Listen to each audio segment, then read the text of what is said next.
নমস্কার,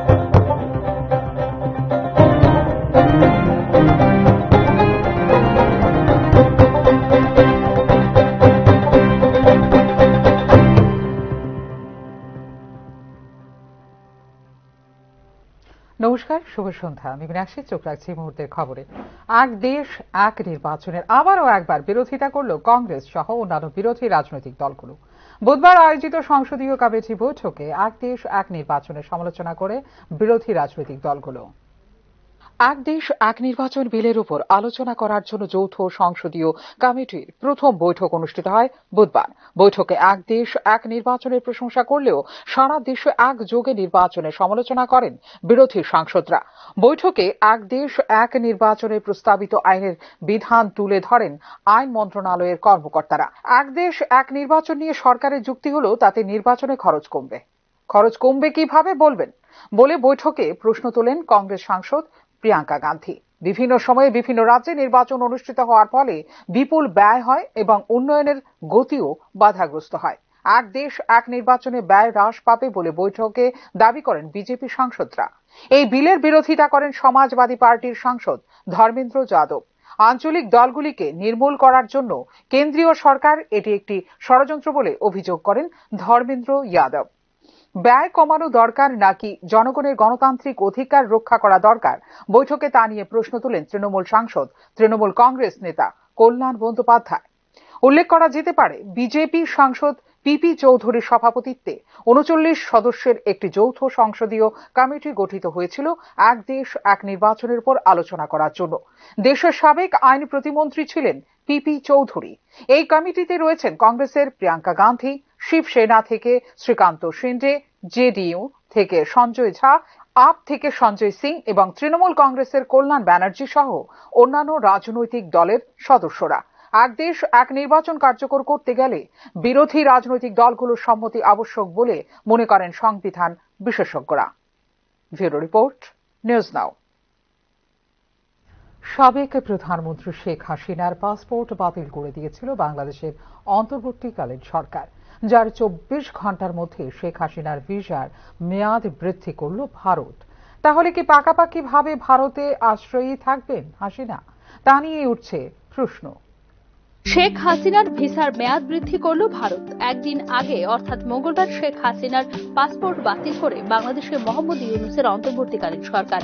তারপর ২৪ ঘন্টাও কাটল না, বুধবার শেখ হাসিনার ভিসার মেয়াদ বৃদ্ধি করেছে দিল্লি।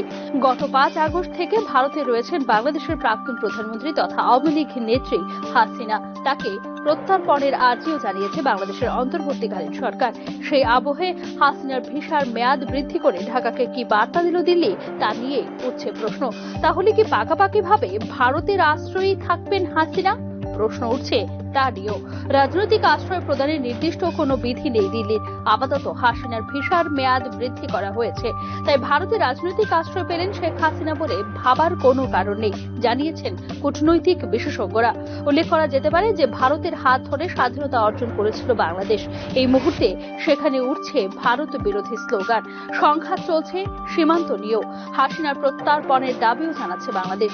এমত অবস্থায় অত্যন্ত স্পর্শকাতর হয়ে উঠেছে পরিস্থিতি। কিন্তু বাংলাদেশে হাসিনার পাসপোর্ট বাতিল হওয়ার ঠিক পরপরই যেভাবে হাসিনার ভিসার মেয়াদ বাড়ানো হলো, তাতে ইউনূস সরকারকে একটা স্পষ্ট বার্তা দেওয়া হলো বলেও মনে করছে কূটনৈতিক মহলের একাংশ। সংরক্ষণ বিরোধী আন্দোলন গণ অভ্যুত্থানের আকার নিলে গত বছর ৫ আগস্ট বাংলাদেশ ছেড়ে ভারতে আশ্রয় নেয় হাসিনা। সেই থেকে ভারতেই রয়েছেন তিনি। হাসিনাকে বাংলাদেশে ফেরাতে ইতিমধ্যেই দিল্লির কাছে আবেদন জানিয়েছে ঢাকা।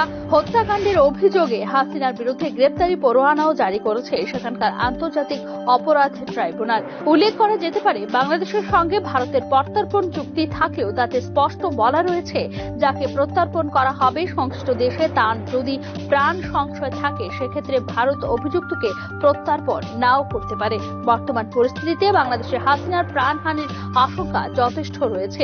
সরকারের মদতেই তাকে খুন করা হতে পারে বলেও আশঙ্কা। সব মিলিয়ে হাসিনার ভিসার মেয়াদ বাড়িয়ে ভারত বুঝিয়ে দিল কূটনৈতিক ক্ষেত্রে শেখ হাসিনার গুরুত্ব অনেক বেশি ভারতের কাছে। Bureau report, news now. রাজ্য স্বাস্থ্য দপ্তরের উদ্যোগে সিপাহীজলা জেলা হাসপাতাল নির্মাণের ভূমি পরিদর্শনে গিয়ে বুধবার এলাকাবাসীর ক্ষোভের মুখে পড়তে হয় বিশ্রামগঞ্জ রেভিনিউ সার্কেলের ডিসিএম সহ স্বাস্থ্য দপ্তরের আধিকারিকদের। ফলে এলাকা জুড়ে উত্তেজনার পরিবেশ সৃষ্টি হলে পরিস্থিতি নিয়ন্ত্রণ আনতে ঘটনাস্থলে ছুটে যায় বিশ্রামগঞ্জ থানার পুলিশ।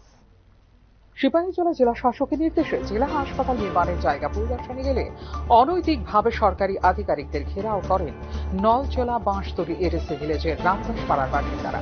অনৈতিকভাবে ক্ষতিপূরণ, সরকারি চাকরি সহ বিভিন্ন দাবিতে সরব হয়ে বিক্ষোভ দেখাতে থাকে এলাকাবাসী।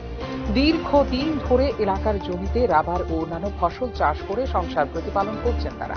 তাই নিজেদের ভূমিপুত্র হিসেবে দাবি করে সরকারি হাসপাতাল নির্মাণের জন্য এই জমি দেওয়া সম্ভব নয় বলে মন্তব্য করে গ্রামবাসীরা।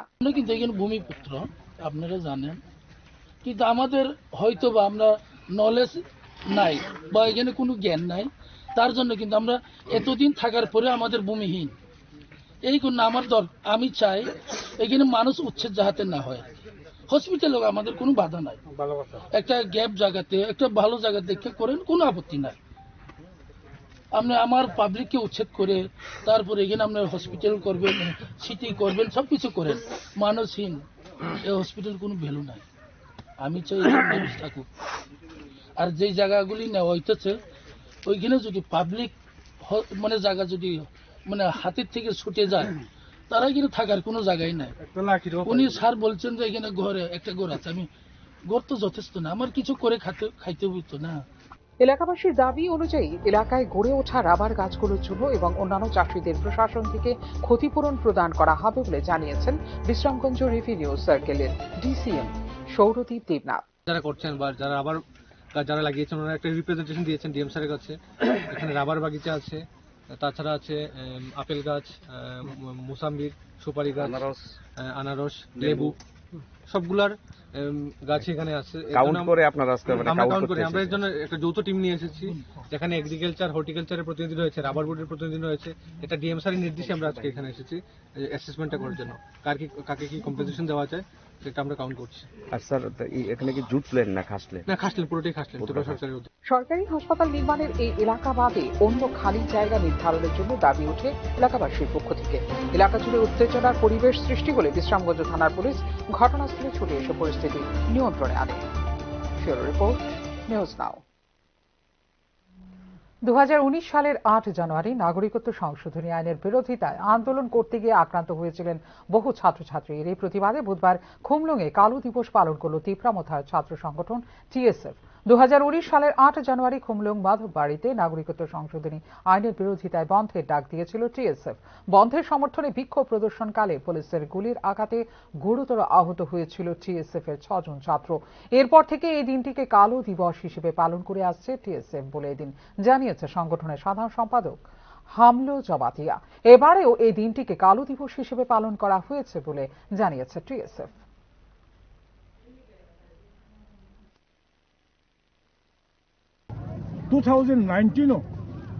non-Congress, non-leftist, कताल का शक्ति पर हाथ से सरकार है मैंने तब वो सरकार ने जो तो छिव मो सरकार ने 11 मास 11 मंथ छात्र लोग ने आंदोलन सह्य खाइलिया बंगी शाखा वो गुली खाइए 8 जना चिनी त्रिप्रासा स्टूडेंट जे कैडर रखलो इंजूर्ड खाइया भाग्य का हम बोर बाकी फाइया अपने प्रतिबाद।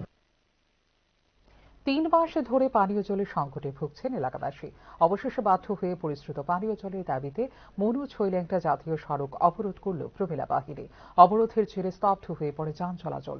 দীর্ঘ 3 মাস ধরে এলাকার জনগণ ভুগছিলেন প্রচন্ড পানীয় জলের সংকটে। এলাকার বিধায়ক থেকে শুরু করে দপ্তরের কাছে জলের সংকটের কথা জানিয়ে আসলেও সমস্যা সমাধানে কোনো প্রয়োজনীয় উদ্যোগ নেয়নি প্রশাসন। জলসম্পদ দপ্তরের অধিকর্তাকেও জল সংকটের কথা জানিয়েছিল এলাকাবাসী, কিন্তু কাজের কাজ কিছুই না হওয়ায় শেষ পর্যন্ত বাধ্য হয়ে সকাল থেকে মনু ছৈলেংটা জাতীয় সড়ক অবরোধ করে মহিলারা। শেষে দুপুরে প্রশাসনিক আধিকারিকদের প্রতিশ্রুতিতে নিয়ন্ত্রণে আসে পরিস্থিতি।